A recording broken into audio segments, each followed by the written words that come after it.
Un saludo y encantado de estar en tu casa. Las enseñanzas alternativas siempre han sido parte de mi inquietud. Es decir, que yo no ha sido algo que ha sido posterior, sino siempre ha sido al mismo tiempo. Es decir, que yo al mismo tiempo que yo estaba estudiando la carrera de arquitectura técnica, estuve estudiando acupuntura y al mismo tiempo que estaba estudiando, pues hacía terapia de acupuntura. Iba compaginando un mundo que es un mundo muy, muy ortodoxo con otro mundo que es la acupuntura, que es un mundo heterodoxo. Son dos mundos totalmente diferentes. Y yo siempre he estado con las inquietudes, si se puede decir, de las enseñanzas alternativas. Siempre he tenido esas inquietudes de lo comúnmente aceptado y de lo no oficial. Siempre he visto que por allí, de esa manera, decirlo, todo lo que sea terapia energética, es decir, todo lo que es actuación sobre lo energético, dejando un poco el mundo material, es decir, buscando el mundo prematerial, y si nos vamos para allá al mundo cuántico, es decir, siempre para mí era de mi interés. Como me había instruido en lo que es la biodescodificación, es decir, lo que más me ha dado información, lo que más me ha dado información ha sido la biodescodificación. Yo quiero comentar algo. Yo me formé con Enric Corberà. Yo sé, porque se ha comentado, de que Enric Corberà ha tenido muchos problemas con Christian Fles, porque dicen que el libro que Enric Corberà ha vendido le pertenece a Christian Fles, es decir, a la escuela francesa. Y luego se separaron. Pero aún así, y es verdad que Enric Corberà ha sido, le han penalizado, es decir, que ha sido sentenciado a indemnizar a Christian Fles, es decir, que perdió el juicio. Sí, es decir, perdió el juicio de plagio, es decir, que hay una sentencia de plagio de Enric Corberà sobre la información de Christian Fles.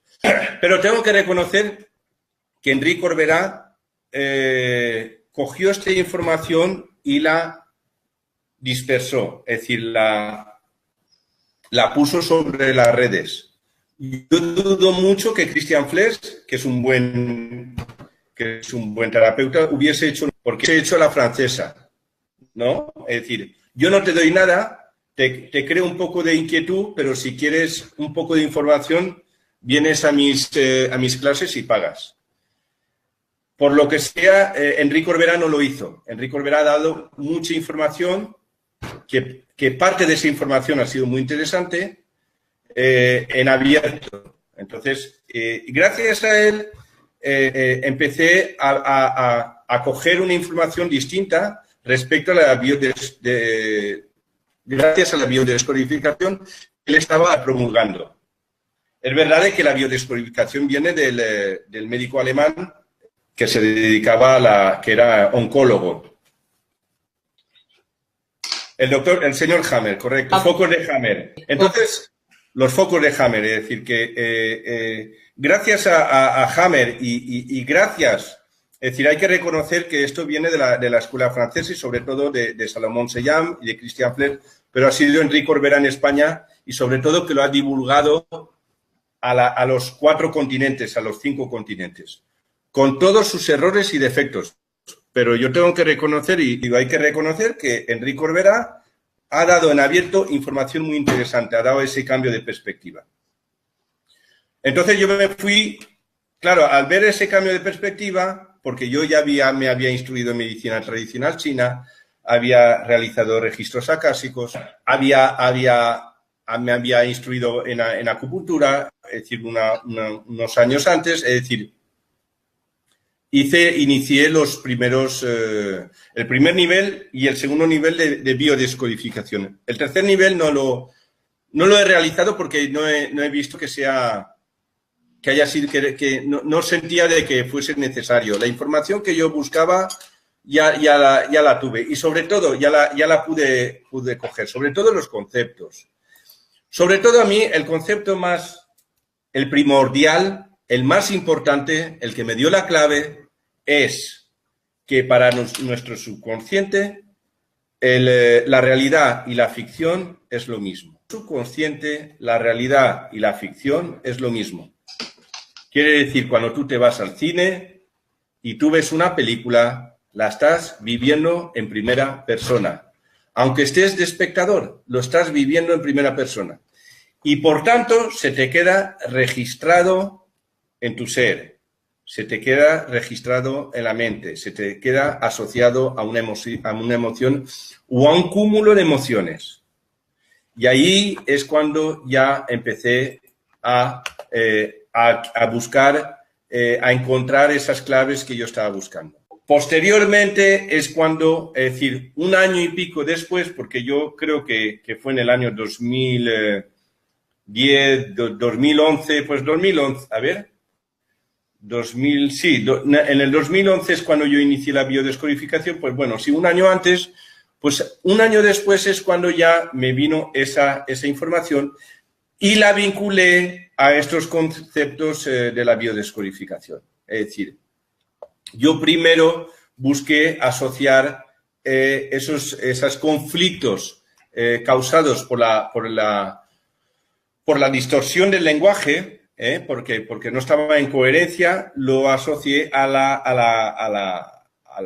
la posibilidad, es decir, a la fuente de la creación de las patologías que tiene el ser humano, es decir, sean tanto psicológicas o sean ya somáticas, es decir, sean ya problemas ya dentro del soma, es decir, del cuerpo. Es decir, cualquier tipo de patología.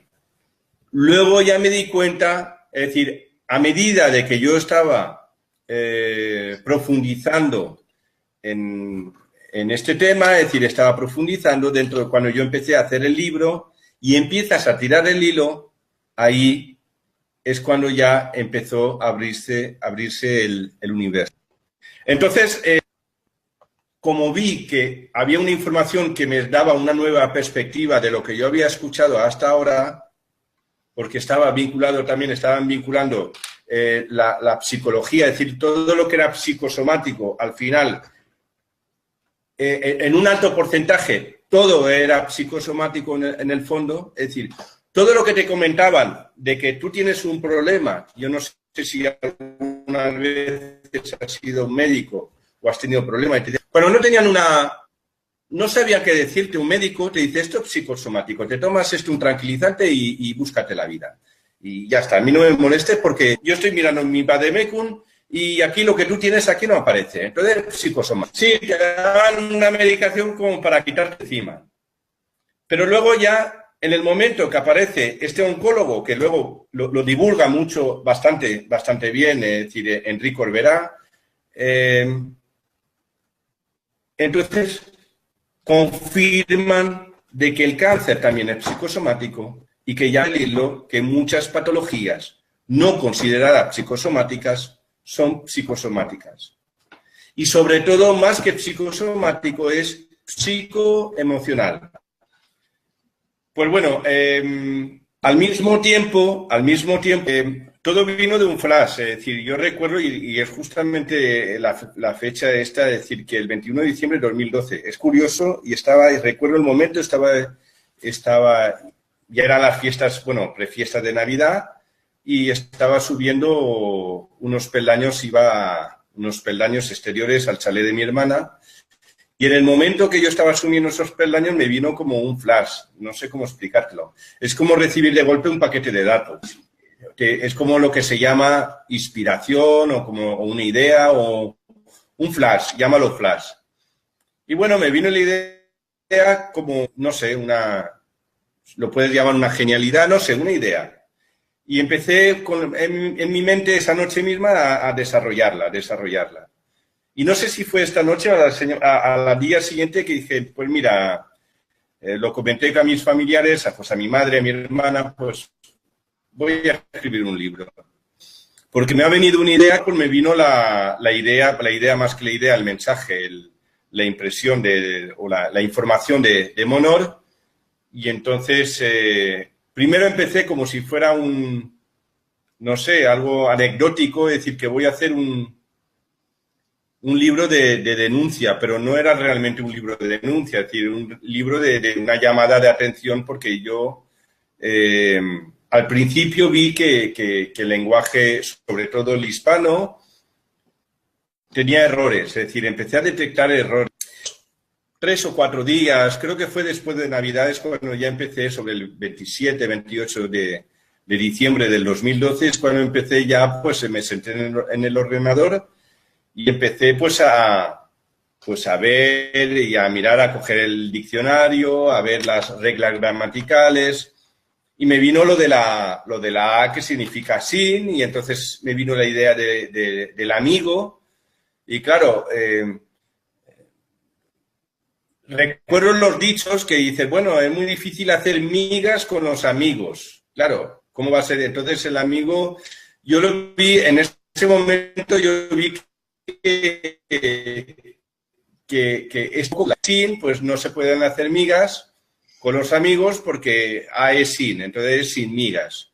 Y entonces me di cuenta, empecé a entender un poco o me vino a la idea de que dentro de las palabras habían unas contraórdenes. Una contradicción. Y claro, me vino la idea de, bueno, ¿y si esa contradicción nos influye psicoemocionalmente? Sobre todo primariamente psicológicamente, pero luego psicoemocionalmente, porque asociamos todas las palabras, las asociamos, tenemos una impresión emocional. Es decir, cada palabra las asociamos a una emoción determinada, según lo que nos han explicado o según nuestra experiencia.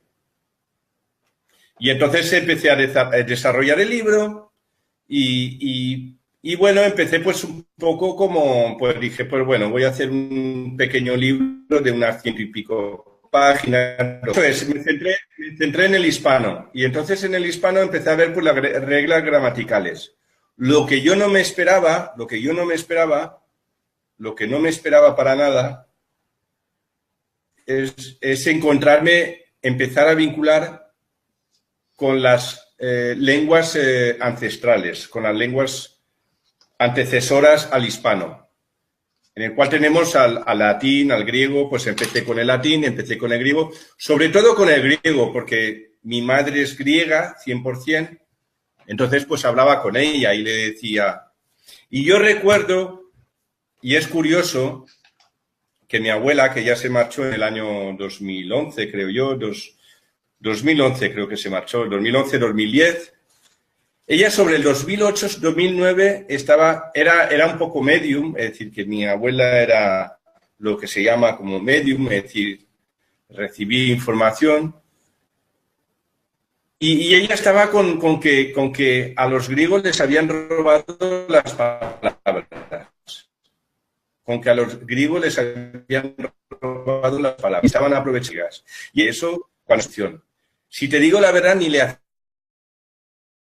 hacía caso. Déjate de esas tonterías, fíjate lo que te estoy diciendo. Le decía a mi abuela, déjate de estas tonterías porque esto no lleva a ningún sitio. Esto está establecido así y ya está. Y cómo he evolucionado hasta donde estoy ahora. Entonces, realmente, con el griego empecé a vincular y a ver que habían contradicciones, y sobre todo lo que me chocó bastante era la palabra pazos, la palabra paz. Que yo sabía que pazos significaba en griego sufrimiento, y sí que tenía asociado dentro es decir, que tenía integrado la pasión con sufrimiento. Es decir, una de las primeras claves que ya empezaron a crearme una inquietud interna fue la palabra paz y pasión, donde empecé a ver, es decir, sí que hablaban de pasión como la pasión, es decir, una cosa es el amor y luego el amor en acción, pues yo, por lo menos a mí me lo han explicado como la pasión, ¿no? La pasión amorosa. Pero luego estaba la pasión del sufrimiento, con un gran sufrimiento. Y ahí empecé a Es decir, una cosa es que pathos en griego significa sufrimiento, pero en la actualidad siguen inculcándonos, siguen programándonos la pasión como gran sufrimiento a través, sobre todo, del sufrimiento de la pasión de Cristo, pues de este personaje bíblico, bueno, lo podemos llamar mitológico, pero no tiene sentido de que una de las palabras más bonitas, bueno, lo que representa esta palabra, porque una palabra representa una emoción, lo mismo que una bandera es un arquetipo, es un símbolo que representa detrás de ello pues una emoción, es decir, que hay una representación, la patria, es decir, tu hogar, tu nación, es decir, que tu protección, es decir, todo ello. Entonces allí vi una gran contradicción. Vi una gran contradicción el hecho de haber mezclado pasión, es decir, lo que es el amor en actuación, el amor en su más alto nivel, con el sufrimiento. Te comento, yo primero empecé a vincular con el griego, luego ya, pues claro, si me voy al griego, pues el intermedio es el latín. Y ahí, por ejemplo, hay una palabra que es fel, que es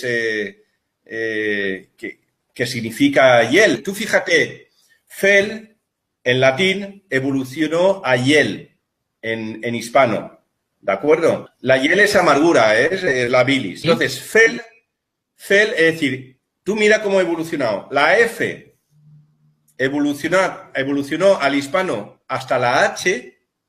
Hay un ejemplo, hay otro, por ejemplo, la palabra facer, que es castellano antiguo, que es hacer, y evolucionó a hacer con H, ¿vale?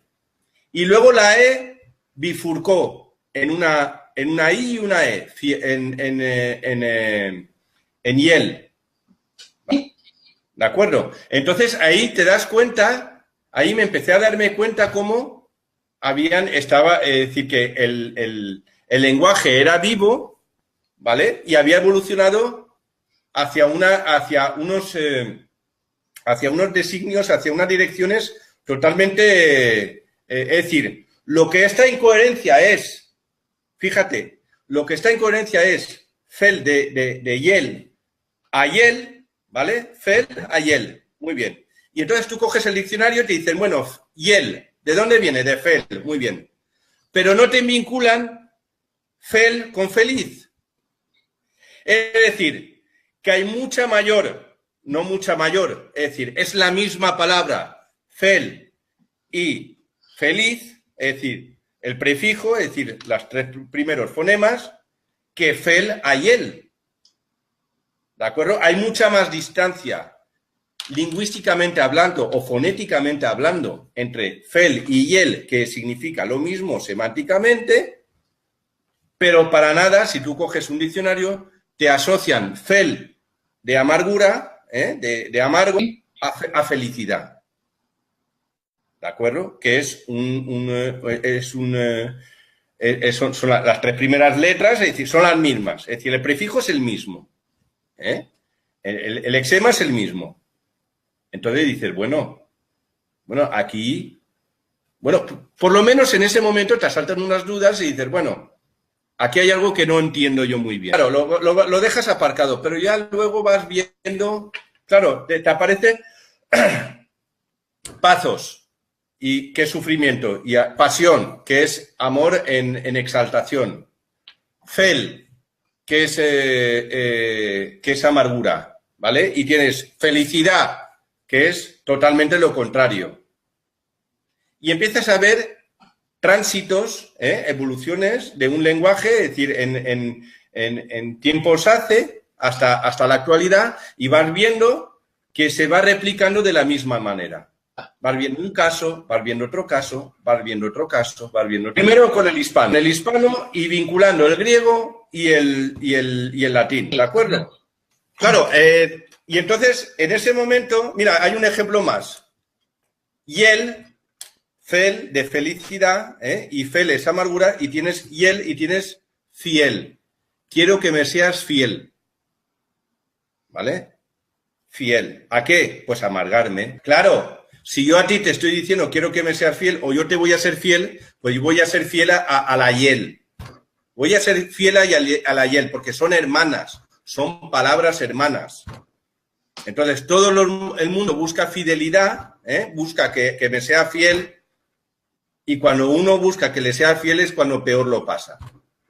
Porque, es decir, yo cumplo órdenes, yo quiero lo mejor para ti, y si tú quieres que yo te sea fiel, yo te voy a dar mucha bilis, te voy a dar mucha hiel para que estés bien amargado. Pero luego lo curioso es que luego lo llevas a la realidad y ves que todo cuadra.